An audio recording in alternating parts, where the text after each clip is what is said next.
¿Sin tu pensión?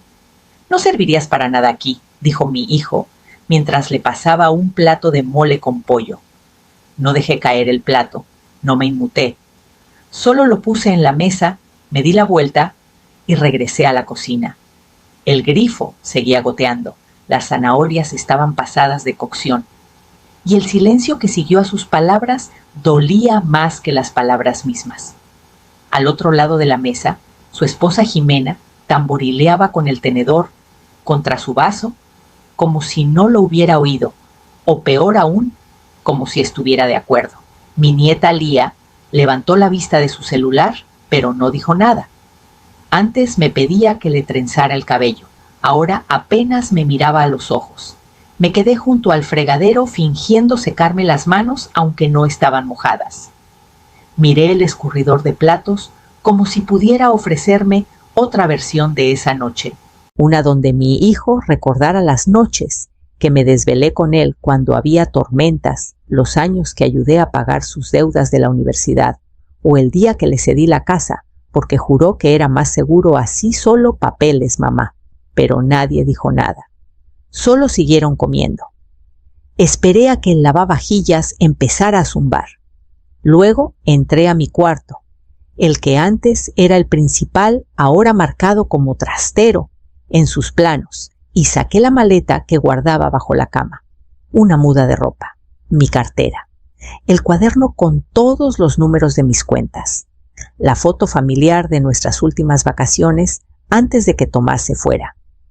No azoté la puerta al salir. No me despedí. Caminé 2 calles hasta la parada del camión. Me ajusté el abrigo contra el aire fresco de la noche y subí sin mirar atrás. El motel olía a cloro y alfombra vieja. Pero la luz funcionaba. El cuarto estaba en silencio. Y por primera vez en mucho tiempo, ese silencio no lastimaba. Me senté al borde de la cama, saqué mi cuaderno y empecé a hacer una lista. No de lo que me quitaron, sino de lo que todavía tenía. No dormí mucho esa primera noche. El calentador sonaba como si tuviera asma y el somier crujía con cada suspiro. Pero el peor ruido era el silencio. Dejaba que mi mente diera vueltas sin parar. Así que hice un plan. Al amanecer caminé hasta una fonda en la esquina, pedí el café más barato que tenían y tomé la mesa del rincón cerca del enchufe. Abrí mi cuaderno y puse sobre la mesa cada pedazo de memoria que aún podía sostener. Los papeles de la cesión de la casa aún los tenía. Los guardé en una funda hace años, cuando Tomás murió, y pensé que hacer a mi hijo copropietario simplificaría las cosas. Subrayé la fecha y la línea que decía que firmé voluntariamente. En ese entonces parecía amor, ahora parecía una trampa. Hojeé mi viejo diario. Al principio solo tenía listas de mandado y anécdotas de mi nieta, pero en los últimos años empecé a escribir cosas que no sabía dónde más decir. La noche que Jimena me llamó, carga por pedir quedarme con mi mecedora. La mañana que encontré mi ropa metida en un contenedor plástico etiquetado como de temporada. Tomé fotos de esas entradas. Capturé mensajes de Jimena. Nosotros manejaremos las cuentas. Ahora solo deja que la pensión se deposite automáticamente y estados de cuenta viejos que mostraban todo el dinero que salió en mi nombre. Cada transacción, cada mentira, cada borrón lento. Con el segundo café recordé a Alejandra. No hablábamos desde hacía años, no desde que se mudó a Guadalajara, después de jubilarse temprano. Pero antes de eso, trabajó como asistente legal por 2 décadas. Lista como nadie, honesta como el sol. Encontré su número en mi viejo celular de tapa, que milagrosamente aún tenía carga. Contestó al segundo tono. Amalia, su voz, rompió algo en mí. No lloré. Todavía no. Solo le dije que necesitaba ayuda. Que tal vez había cometido el peor error de mi vida. Entonces lo arreglamos, dijo. Esa misma tarde, Alejandra me mandó por correo una lista de lo que necesitaríamos para probar coerción y me recordó todo. Empieza con lo que está por escrito. Escuché el golpe en la puerta, cerca de las 4 de la tarde. 3 toques rápidos, una pausa, luego 2 más. Familiar, el mismo ritmo que Lía usaba de pequeña, fingiendo ser espía en el porche de mi casa. Abrí la puerta y ahí estaba, el cabello en una coleta desordenada, la mochila colgando de un hombro y una mirada que no debería estar en el rostro de una niña de 13 años. No te espantes, dijo. Vine en camión. Le dije a mamá que estaba en el centro comercial con Sophie. Antes de que pudiera decir algo, soltó la mochila con un golpe seco y me abrazó. No fue suave, fue desesperado, como si algo dentro de ella hubiera estado conteniendo el aliento. Tú fuiste la única que se preocupó cuando tuve asma, dijo contra mi chamarra. Ellos ni siquiera aprendieron a usar mi inhalador. Tú sí. La abracé más fuerte. Se apartó, se limpió la nariz con la manga y miró el cuarto como si buscara peligro. ¡Qué feo está este lugar!, murmuró. ¿Por qué estás aquí? ¿Por qué te fuiste? No respondí de inmediato. Le serví el último chocolate instantáneo del motel y me senté frente a ella en la cama. No me fui, dije al fin. Me empujaron, silenciosamente, durante años. Miró la taza. Vi todo. Cómo papá dejó de mirarte, cómo mamá dijo que solo eras un mueble más. La escuché decir que eras un peso muerto. Asentí. La garganta me ardía. Levantó la vista. Si esto llega a juicio, voy a hablar. Diré lo que vi. Quise decir que no, que era demasiado para una niña, pero ya no era una niña, no después de todo esto. En cambio, saqué de mi bolso el celular desechable que Alejandra me dijo que comprara. Solo mensajes. No llames a menos que sea emergencia. Lo guardó en el bolsillo de su sudadera. Lo traeré conmigo. Cuando se fue 1 hora después, el cuarto se sintió más pesado y más ligero a la vez. Era solo una voz, pero lo había visto todo. A la mañana siguiente, caminé 2 kilómetros hasta el borde de mi viejo barrio. Pasé por el mercado, donde Tomás se quejaba del precio de los yogures, la banca del parque, donde le leí La telaraña de Carlota. A Lía cuando tenía 5 años, y la tintorería, que aún tenía nuestra foto de boda, en la ventana de esa exposición comunitaria hace 10 años. Doblé la esquina y lo vi el café de Doña Lupe, el mismo letrero pintado a mano desgastado en las esquinas, la misma campana polvosa sobre la puerta. Entré, el aroma del café recién hecho y los panecillos de canela quemados me envolvió como un abrigo que olvidé que tenía. Doña Lupe levantó la vista desde el mostrador. Por un segundo se quedó inmóvil. Luego rodeó el mostrador y me abrazó tan fuerte que pensé que me rompería las costillas. ¿Dónde diablos te habías metido?, susurró con los brazos aún apretados. No respondí. Ella no insistió. Me dio una taza ya llena, negra y fuerte como me gusta. Siéntate. No pagas. Me senté junto a la ventana. Dejé que el calor se colara en mí. Observé cómo la luz del sol rebotaba en la tapa del azucarero como un reflector diminuto. Minutos después, Doña Lupe se sentó frente a mí. ¿Me vas a contar por qué traes cara de que alguien te pasó por encima? Y le conté. No todo, pero suficiente. Suficiente para que apretara la mandíbula y los ojos se le humedecieran de esa manera que nunca admitiría. Cuando terminé, no preguntó qué iba a hacer. Solo dijo, el cuarto de arriba está vacío. Tiene un catre y una ventana chiquita. Tendrías que compartir el baño con mi sobrina cuando viene. La miré.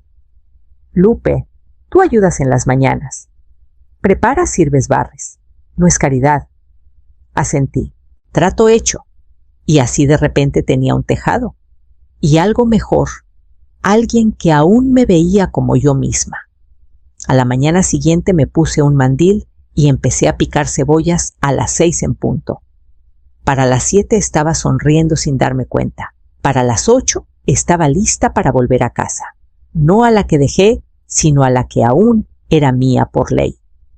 Esperé hasta saber que no estaría en la clase de yoga de Jimena los martes y la comida de negocios de Fabián. La casa siempre se sentía más fría sin gente, pero esta vez de alguna manera también más limpia. Usé mi vieja llave. Todavía funcionaba. El olor me golpeó primero algo sintético y floral, no el suave aroma a vainilla que solía encender cerca de la entrada. Los marcos habían cambiado. La foto de mi boda ya no estaba en la pared del pasillo. En su lugar, un cuadro genérico de un lago que nunca había visto. Fui directo al cuarto de huéspedes, mi antigua recámara, ahora solo una puerta entreabierta. Casi todas mis cosas ya estaban empaquetadas. No pedí que lo hicieran, pero no me sorprendió. Las cajas tenían la letra pulcra de Jimena Amalia, varios. En una mi nombre estaba tachado. Abrí las cajas, revisé lo que importaba. La foto de Tomás y yo en nuestro 30º aniversario aún ahí. El prendedor de mi madre. El rosario que cargué cuando Fabián estuvo internado a los 12. Todo estaba. Tomé solo 2 cajas. No vine a sacar todo, solo las piezas que aún tenían peso. Antes de irme, dejé el sobre justo donde sabía que lo verían, en el centro de la isla de la cocina, bajo el frutero que tenía más cuentas que plátanos. Estaba dirigido al señor Fabián Morales y la señora Jimena Morales. Dentro una notificación formal de revisión legal preparada por el abogado amigo de Alejandra. Nada agresivo, solo palabras que dejaban claro que no me había ido y que no estaba indefensa. Cerré la puerta con llave al salir. Fabián llamó esa noche. No contesté, lo dejé ir al buzón. La segunda vez descolgué. «Tienes un descaro», espetó. «¿Qué es esto? ¿Un intento patético de asustarnos?» No alcé la voz. ¿No expliqué? «Hablaremos por medio de mi abogado», dije. «Es todo lo que tengo que decir».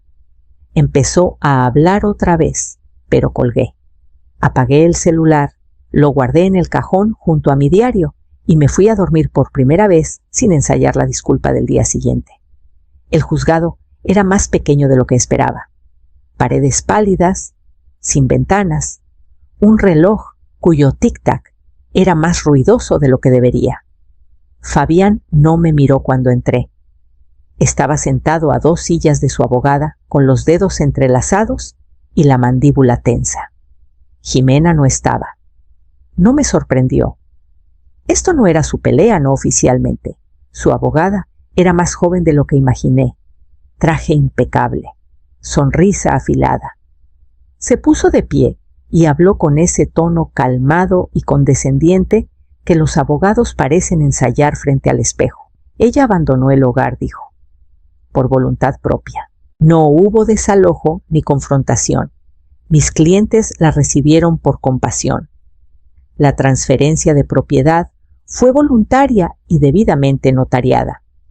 Hizo una pausa para efecto dramático y agregó: también hay preocupación por la estabilidad cognitiva de la señora Morales. Sus entradas de diario, según sabemos, mencionan delirios de maltrato, sentimientos de persecución. El juez asintió. Garabateó algo. No me inmuté. Cuando llegó mi turno, no me levanté de inmediato. Saqué mi bolso, tomé el diario gastado, con las esquinas dobladas, lleno de notas sueltas y listas de mandado, y cosas que no estaban destinadas a leerse en voz alta. Pero leí de todos modos. 12 de octubre. Jimena me pidió que comiera en el garaje porque la mesa estaba muy llena. Había 3 sillas vacías. 2 de noviembre. Fabián me dijo que debería estar agradecida de que siquiera me dejaran quedarme, considerando que ya no aportaba nada. Mi pensión pagó la hipoteca del último mes. 25 de diciembre. No me invitaron a la foto familiar de Navidad. Dijeron que era solo para los niños. Seguí, firme, tranquila. Mi voz no tembló. Cuando levanté la vista, el juez estaba inmóvil. Su pluma ya no se movía. Este diario no es prueba de delirios, dije. Es prueba de que noté todo y no dije nada. Hasta ahora. El silencio después fue más denso que la rabia, más honesto. Alejandra se inclinó y susurró. Eso fue mejor que cualquier declaración jurada. Doblé el diario, lo puse frente a mí y esperé lo que vendría después, porque a veces la verdad solo resuena cuando al fin la dices en voz alta. Dijeron su nombre como si fuera uno más en la lista. Pero para mí fue el momento en que todo podía cambiar. Lía se levantó despacio, demasiado joven, para estar ahí, demasiado grande para seguir callada. Sus zapatos escolares rechinaron contra el suelo. Se ajustó las mangas como siempre hacía cuando estaba nerviosa. El secretario le pidió que dijera su nombre para el registro. Lo hizo. Luego me miró.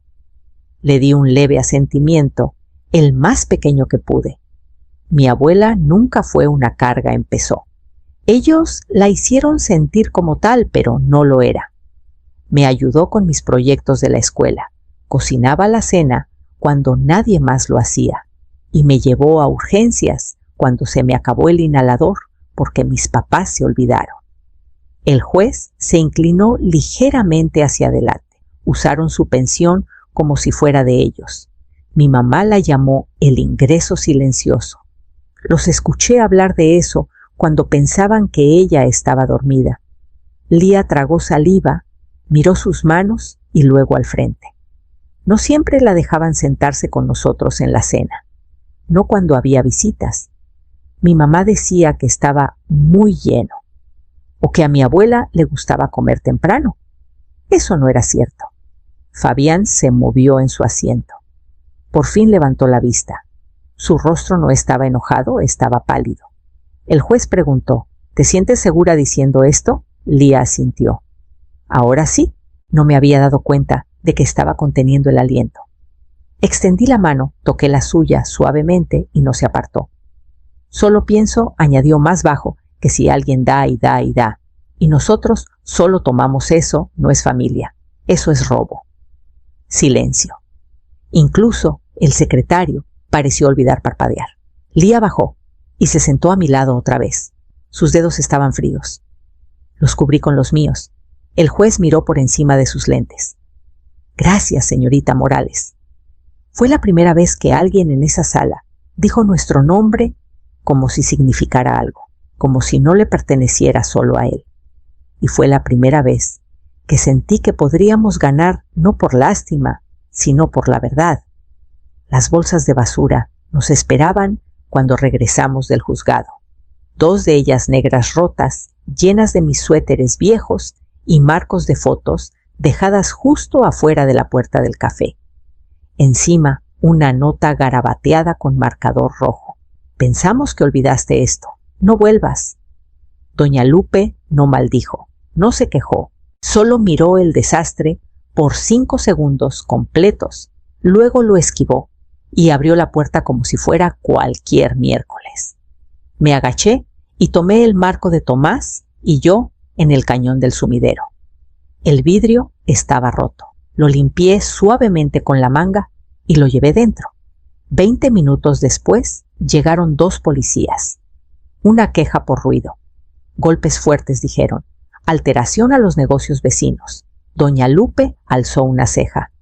Esto es una cafetería, dijo secamente. Cerramos a las 5. Lo más ruidoso aquí es la máquina de espresso y es más vieja que ustedes 2 juntos. No insistieron. Solo tomaron notas y se fueron. Sabía que era Jimena. O Fabián, si ella lo presionó lo suficiente. No podían borrarlo del juzgado. No podían deshacer las palabras de Lía. Así que hicieron lo que hacen los cobardes, intentar provocar. Arriba doña Lupe me dio unas tijeras y un cordel. ¿Para qué es esto?, pregunté. Vamos a colgar esos suéteres a secar, dijo. No tiene caso llorarle a lo que todavía te queda. Me reí. Nos sorprendió a las 2. Esa noche reescribí mi lista. No de lo que había perdido, sino de lo que aún tenía. Un tejado, una amiga, una nieta con más temple que muchos adultos que conozco. Y tenía mi voz. Temía que no fuera suficiente, que ni siquiera al juzgado le importara. Pero sí les importó. Sentí el cambio sutil pero real. Intentaron humillarme, pero olvidaron ya me fui con mi dignidad. No les quedaba nada por quitarme, y aún no habían oído lo que el juez diría mañana. Nos pusimos de pie cuando entró el juez.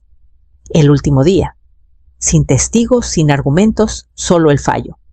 Mis manos estaban firmes, mi voz en silencio, pero todo dentro de mí latía como si quisiera escapar. No lo prolongó. Con base en los testimonios, la documentación y las leyes estatales sobre coerción y abuso financiero a personas mayores, dijo leyendo del expediente el tribunal falla a favor de Amalia Morales. No me moví, no de inmediato. Quería asegurarme de escuchar todo. Se restablece a la demandante la autoridad financiera parcial sobre la propiedad en cuestión. Su derecho legal a ocupar dicha vivienda es reconocido y protegido. Cualquier intento de removerla o acosarla resultará en cargos penales. Este tribunal recomienda enfáticamente la mediación entre las partes, aunque no es obligatoria. Fabián suspiró como si lo hubieran golpeado. No me miró. Jimena se levantó, empujó su silla tan fuerte que chocó contra la madera y salió sin decir palabra. El juez continuó. Los documentos finales se presentarán dentro de 3 días hábiles. Hasta entonces este fallo es activo y ejecutable. El mazo cayó. Parpadeé una vez, 2. Luego respiré. Alejandra me apretó el hombro. Ya está. Me giré y por primera vez desde que empezó la audiencia miré a mi hijo. Realmente lo miré. Su mandíbula estaba tensa, sus ojos vacíos. Parecía un niño que acababa de ver su propio reflejo romperse sin saber si estar enojado o avergonzado. No siguió a Jimena. Solo se quedó sentado. Recogí mis cosas con cuidado en silencio. Mi diario, mi suéter, la copia impresa del fallo que Alejandra deslizó en mi carpeta. Al pasar por su fila me detuve. No para hablar, no para regañar, solo para dejar que el silencio se posara entre nosotros como un espejo. No pudo mirarme, pero Lía sí. Sonrió cuando la encontré en el pasillo con la mochila al hombro y la otra mano tomada por doña Lupe.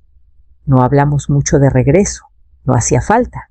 Mañana volvería a esa casa, pero no como un fantasma, como alguien con una placa y cerraduras que le pertenecían otra vez.